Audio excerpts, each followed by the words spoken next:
आज रोजी police station Buldhana शहर येथे मागील काही महिन्यांपासून बरेच लोकांचे मोबाईल गाढ झाल्याच्या तक्रारी येत होत्या।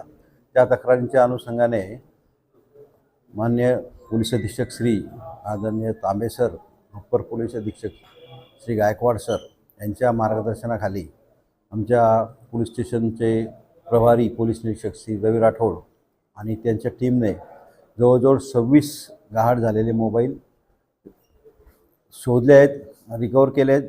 जवळजवळ ते 26 मोबाईलांची किंमत आहे 5,20,000 रुपये अशी आहे। आज आम्ही ते मूळ मालकांना परत करीत आहोत।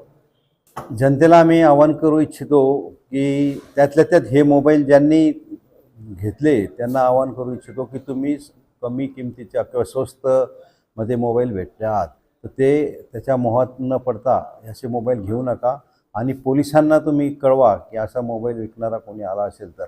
आणि जनतेला आवाहन करतो की मोबाईल तुम्ही सांभाळून, जसं आम्ही अवेअरनेस घ्या त्याचा की तुम्ही मोबाईल बाहेर निघताना हातात हे करता किंवा सांभाळून ठेवा। आणि दुसऱ्या जे त्याचे मोबाईल स्वस्तामध्ये विकत घेतात त्यांनी स्वस्तात ते मोबाईल विकत घेऊ नये अशी आमची अपेक्षा आहे। एका दिवशी ते अडचणीत येतील आणि ह्या मोबाईलमुळे बरेचसे सायबरचे गुन्हे झालेले आहेत, गुन्हे घडतात आणि तुम्ही जर असं चोरीचा मोबाईल घेतला तर तुम्ही अडचणीत येऊ शकतात। त्याच्यात जरी तुम्ही तुमचं सिम कार्ड वापरलं तरी IMEI नंबरवरून तुम्ही त्याच्यात अडचणी येऊ शकतात।